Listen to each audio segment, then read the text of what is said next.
what do you think Tanner's biggest character flaw was? Tanner's biggest character flaw, I think, is emotional immaturity. Gosh,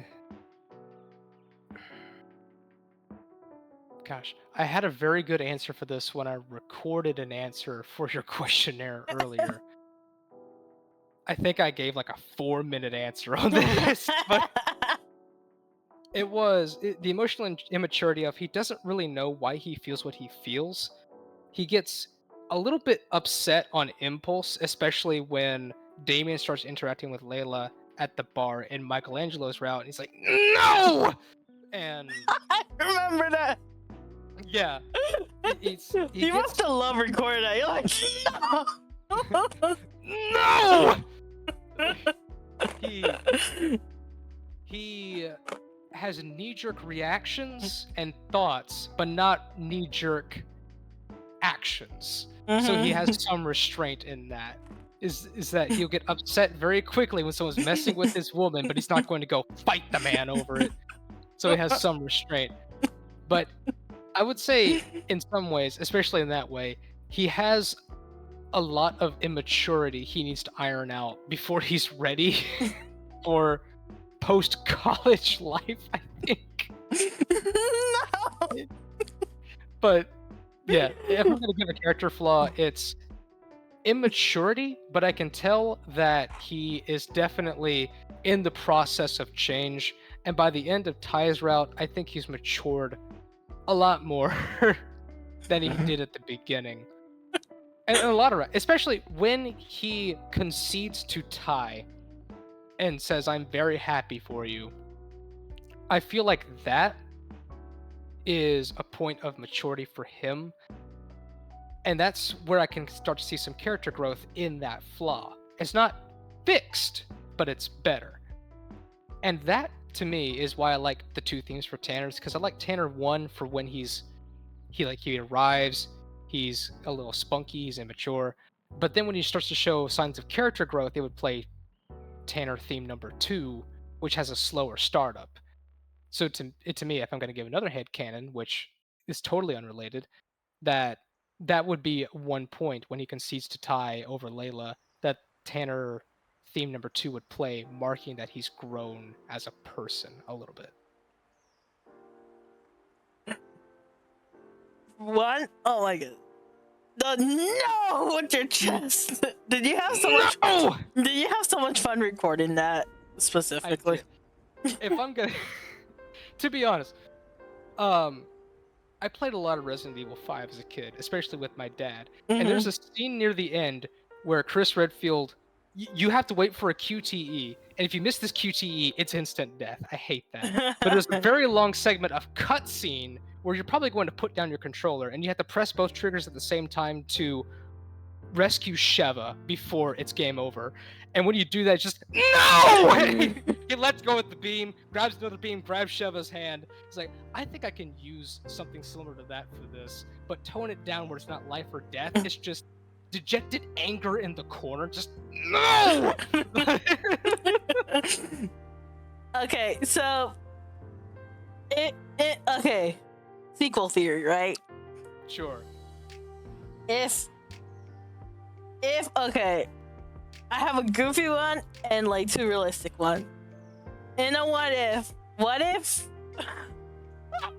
it's so goofy to even say out loud. Ty and Tanner got married. They both had their prospective woman, right? And both their wives. One is Layla, one is whoever, right? They both had twins that look exactly like Ty and Tanner. And they're like, well, who's who? And they don't know what happened because they all got drunk. They don't know what happened that night. So they don't even know whose kid is. What's your thought on that? I don't know how you would make a story out of them. You definitely would not be choice-based. Well, I'm just saying, like, I wouldn't make a whole story out of that, but like, what is your thoughts on that? Is like something that Layla's happened. poor decisions. It's just like Tanner's bad choice. like it would be like because it's either one of two ways. They either they're both married or one of them was married to Layla, but they don't know who's the father is because they were all drunk that night. Oh no, the trio got together, they all got wasted! Yeah. No. It's like I don't know if that would work. So I was just like, that's why there probably should be another girl in the mix, but It really depends if you want to give it a serious tone or a silly tone. A silly tone. What you're going to title that. it would be a silly tone. Like, so that's what I'm saying. It's just like, what would be your thoughts on that? It's just like Like swapping Hawkins. exactly. Swapping Hawkins. That's Swapping what oh my god. What is your thoughts on that? It's just like it's just like, what, you guys have kids? We don't talk about that night. That could read like a fanfic. It's like, oh, what a scenario. We don't talk about that night. We don't talk about that night. Okay, and then the real scenario is like, okay, let's say hypothetically 5 years from now. Let's say Layla's choice was that she did actually end up with Ty. But Ty, you know, he was going to be a professional football player. Ty spends a lot of his time being in football. And although Layla's supportive, Ty's like, he doesn't think he gives her enough time. And Tanner's being the big bro that he is like, hey, you know, you gotta make time for both. Or like, are you willing to sacrifice one over the other? And so like Ty decides to break up with Layla. Do you think, you know, being the trio that they are, Tanner would sweep up and get that girl? So, that is interesting you bring that up, because I did picture Ty, which is why I would ship Tanner and Layla, on the point that Ty strikes me as he's going to be so focused on playing sports that he's not going to think too much about girls, even though he's in this bet between him and Tanner over Layla, that he's more focused on the sport of the matter and not the girl. So with the girl, he's more focused on sports than he is girls, and if they did get together, he would focus more on the sports, which leads into what you're saying. And I totally could see a story where Ty is going to have to deal with this dilemma of, do I pick the sports, do I pick the girl, or do I make a compromise and try to satisfy both aspects of my life, with support from Tanner's older brother advice, which could go silly or serious depending on, do you want Tanner to be extremely inexperienced in this and give some wacky advice, or do you want him to be sincere and actually give sound advice and be the voice of reason in this story? As for what Tanner would do afterwards, if Ty makes the choice of letting Layla go, I want to believe that Tanner would do the mature thing, let it go, and if Layla decides she wants to, well then Tanner and Ty work it out between each other and decide, yeah, that's fair game, it's her choice now. Oh, you know she's gonna be swapping Hawkins. Then it's swapping Hawkins, baby! But I'm saying, like, do you think that would be a more compelling story if, because, you know, you could have it where Layla and Ty do the end game, but at the same time, you just mentioned what I was just thinking. It's just like, Ty probably did it for the sport of it, but then, you know, ultimately he has to focus on his sports. But then Tanner, he was always in it for the long run. Like, he actually did like Layla for Layla. Right. So, but I feel like it would give him more depth if he didn't end up with Layla at first. So, yeah, I could see that angle. If Damien's route was canonical for this, and you had a very serious story where Ty did have to come to terms with this and make a decision, I think A, very compelling narrative because a lot of people can relate to this, and B, it would give Tanner and Layla a lot more depth if they ended up together after this ordeal and they all come to mature from this life experience. Now, let's say I don't even remember which route is canon, but let's say it was like at some point Layla and Ty had already broken up and they had already ended up together, Tana and Layla. Do you think it would be like you would want to know how they broke up, Ty and Layla? Because I feel like it would be a clean breakup. But do you feel like it would be like such a cop out to not know what, or to experience what happened? I could definitely see it being a mutual breakup on good terms. Mhm. I've had one of those and it was very uneventful. She's like, okay, that's cool. We went our separate ways. Yeah, because you know Layla's just that girl. She's like, okay. Yeah. Like, okay, yeah, I understand. That's cool. Mm-hmm. Like I can relate to that, but I think you can cover that in backstory if it's that uneventful of an event. Mm-hmm. But if it's something a little bit more to that, I think you would probably need to show that. If not very early on, then with some sort of respect for the matter, because it would be a pretty pertinent plot point. Mm. If you were the player, how would you want it to go down? At least for like Tanner's development. So you're talking about the breakup between Ty and Layla? Or like your end goal between the three of them. My angle. Yeah. The pitch as in how Layla would end up with Tanner after breaking up with Ty?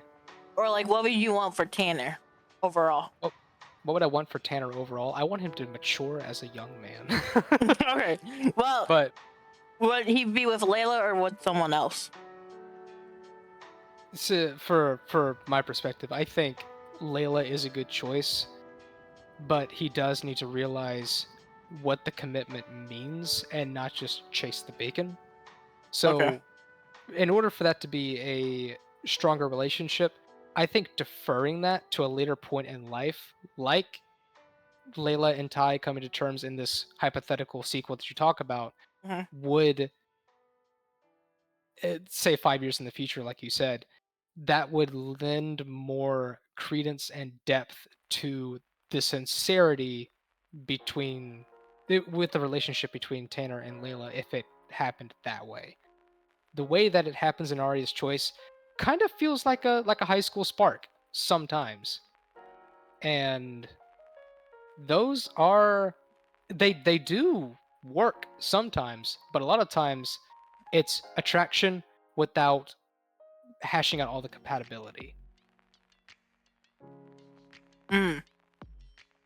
But when that commitment and unity happens later in life, generally it's built more on mutual trust, love, and understanding than it is hormonal spark. What if there's cheating involved?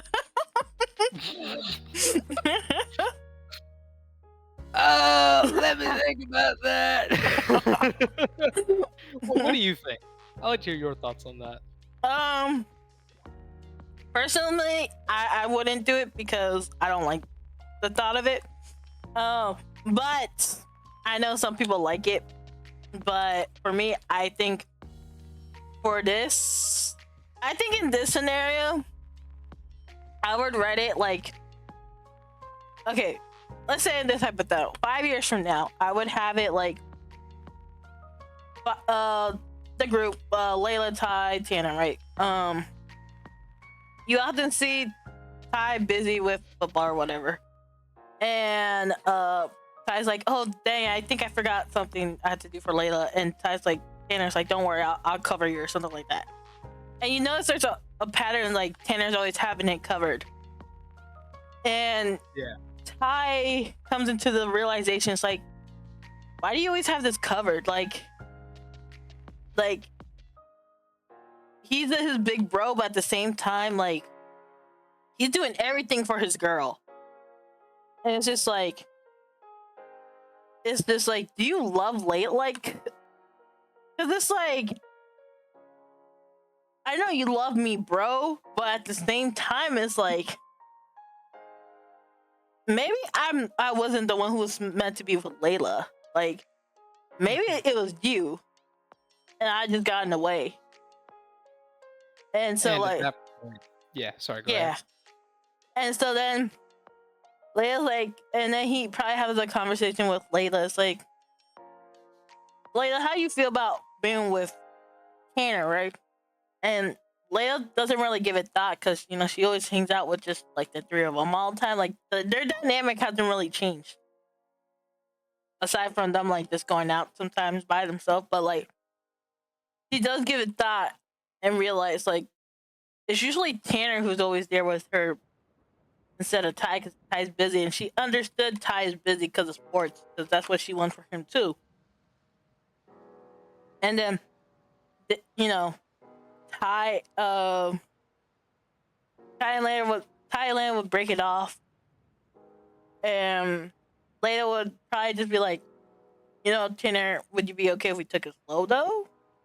And then like something would develop from there.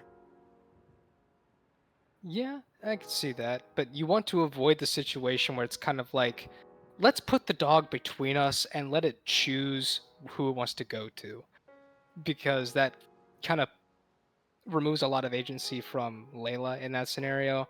Where in Stormlight Archive, the book that I was talking about earlier, there is a scenario where someone says, basically, I'm going to step down and let him have you. And the girl's like, so I'm just a thing? I have no choice in the matter? I pick neither of you. So, yeah, you would want to avoid that. And I think what you're saying there is kind of getting Layla to think about it and let her make the choice without anyone trying to force her to make a choice, which I think is a much better way of going about it. Because some people do write that way, and it just comes across as wrong. Yeah, so it's just yeah, like you know, like she has to actually reflect. Like it's just like just you know, he can't just give her to his brother. Like she gotta actually be like, do I want to be with him or do I want to be with him? So like it's gotta be like you know mutual thing. But like it's just like Tanner likes Layla, but it's like I mean Ty likes Layla, but like Tanner loves Layla. Like it's something like the spark. Ty had the spark, but Tanner had the commitment type of thing. Yeah. Yeah, and it's just like it was not something that they could all understand in college, essentially. I guess so, especially with like, I guess like you know, Layla having no experience. So that's why I was just like, I would want to give it a lot of treatment, but at the same time, it's like, how would I go about with that? So I like where you're headed with that, because that is a pretty good sequel to have based around the trio. I would lean into that. You should refine that. And then I have two more questions before I let you go. Was Tanner the best big bro to Ty? If not, why? Yes and no, because I'm trying to remember also what I said about this. It was no, because there are times where he's picking the girl over his bro. Then there are times where he comes to terms with, you and I are always going to be brothers forever, and I should not let this girl get between us. So it teeters on where are his hormones, or where is his head at the moment. I keep saying hormones because I keep thinking in terms of high school relationship. But yeah, there were times where he's like, I'm gonna beat you in this thing of getting the girl who I see as a prize. Then there are times like at the end of Damien's route where he concedes to Ty, and it's like, yeah, you know what? You and I, we're always gonna be brothers forever. It is my job as the big brother to make sure that nothing bad happens to you. And she loves you, bro. We're good. So, yes and no. It depends on the scene. It depends on the route. Towards the beginning, no. Towards the end, generally, yes. And especially in the sequel that you were talking about, where he's always covering for Ty, even though it's more kind of for a Layla thing. Tanner does have it in him to be a really good big brother. Yeah, no. I know when it came to that, I was always trying to figure out a way, because it was always glossed over. So I was always trying to have to add that type of dynamic. I was like, bro, where's this dynamic at? And so I kept adding those tiny bits. Like, I know in the, did you play the route where the love triangle where neither of the guys end up with Layla? I forget which route that was. I think it's where Silver ends up with Layla.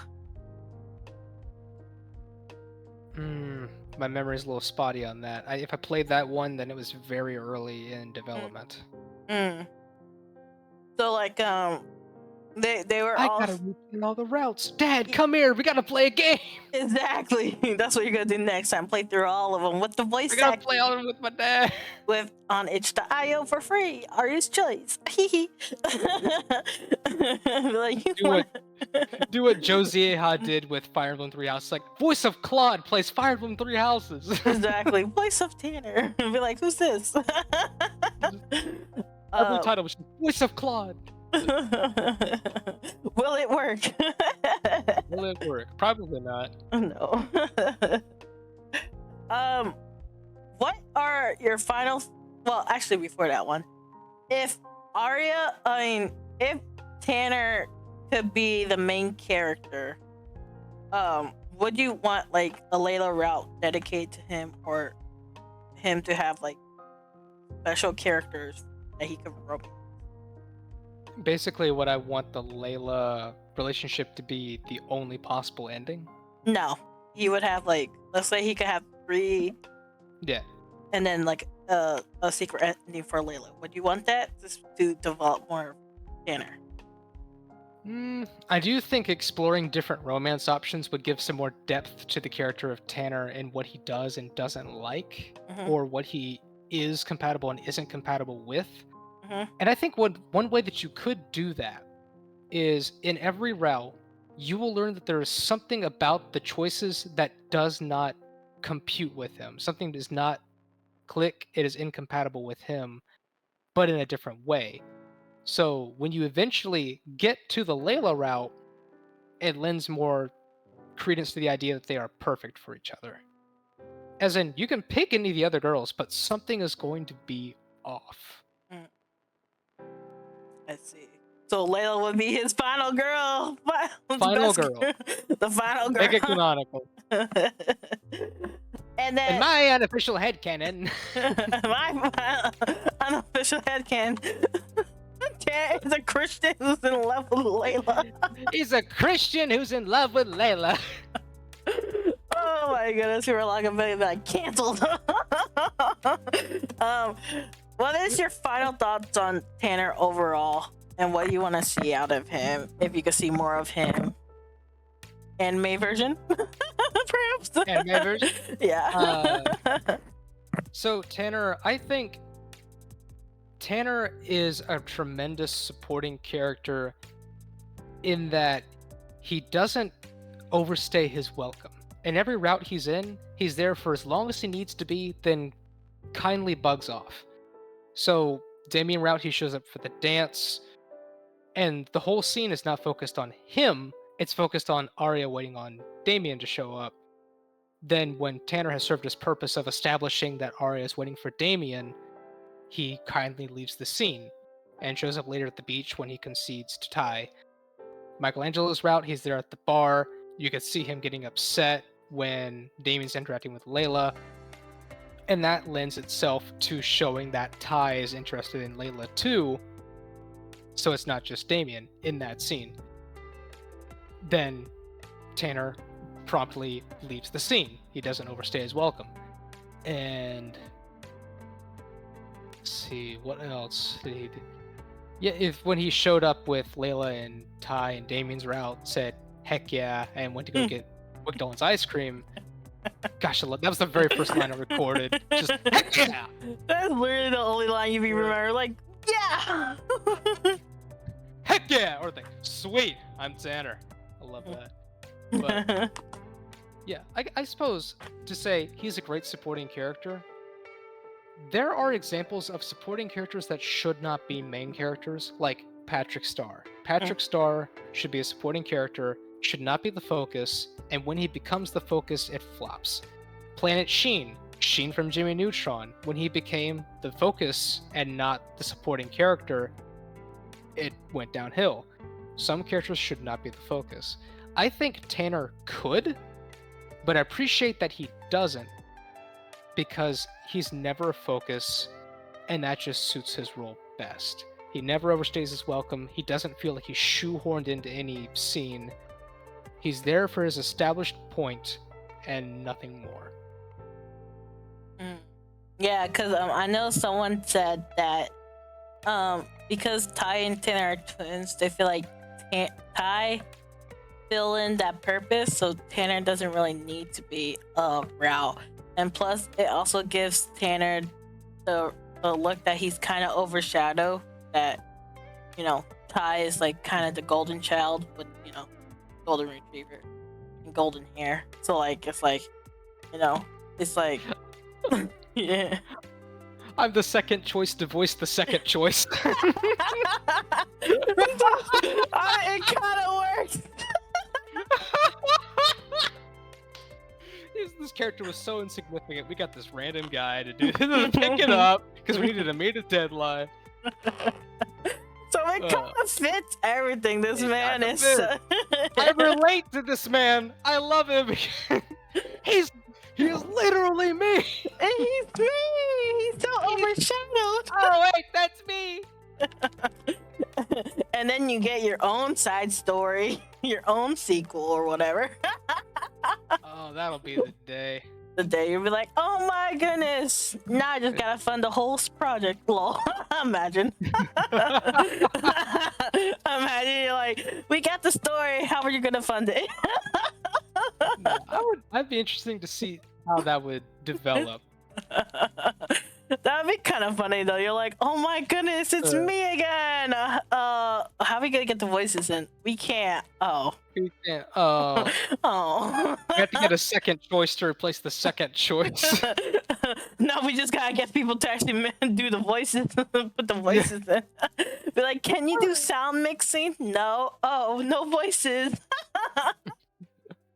I mean, yeah, if anyone is going to get a side story, I think Tanner would be a good choice because we see the least of him.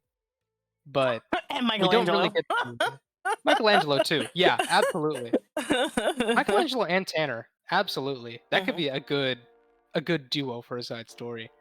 Because I'm a side character in my own route. I love that. It's so funny because for people who don't know, well, basically everyone, the person you talk to in the story is Michelangelo.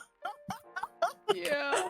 He's a side character in his own story. That's kind of funny. The people who were cast second are the people who are in the second choices. Second choices. The story about the second choices. The story of I don't even know if I should finish that. Second choices matter. Second choices matter. I am number 2, and I am still on the podium.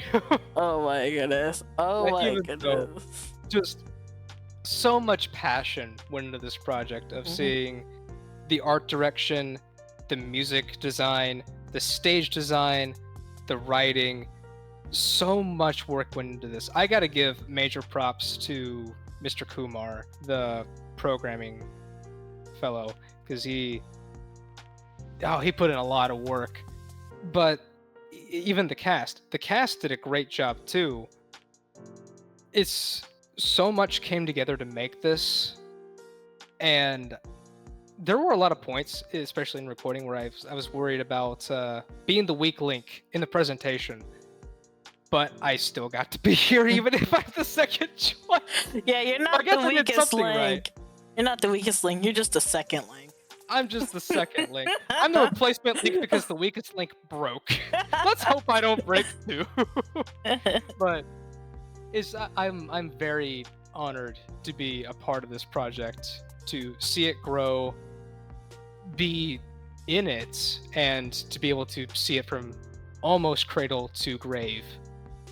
It's been a wild ride over the last year, and I'm so glad that this could be among the first things that I auditioned for, as well as got to be a part of. This is cool stuff.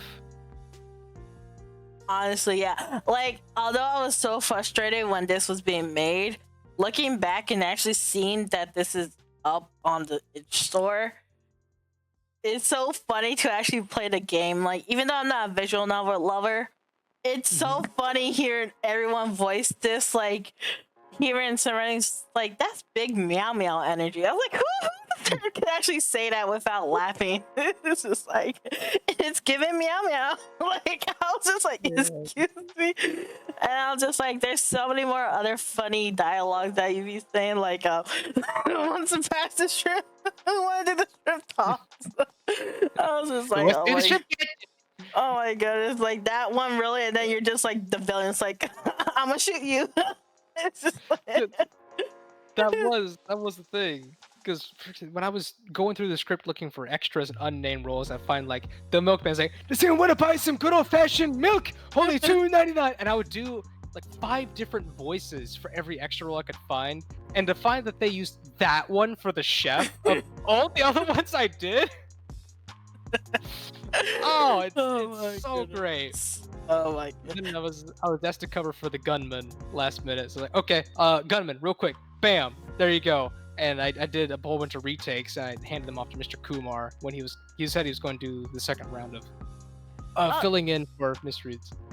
Because you mentioned, and this is something your mom told you wanted to. How do you think your mom would react knowing that you were a part of this project? Oh, that is an excellent question. I think that she would be proud that I tried it and stuck with it for this long, because yeah, like when I started when I did the audition for Artist Choice, I had my old Samsung Galaxy, easy voice recording app, and a pair of Astro A40s wired with a 3.5mm jack in my bathroom. So it sounded like I was recording from a high school gym.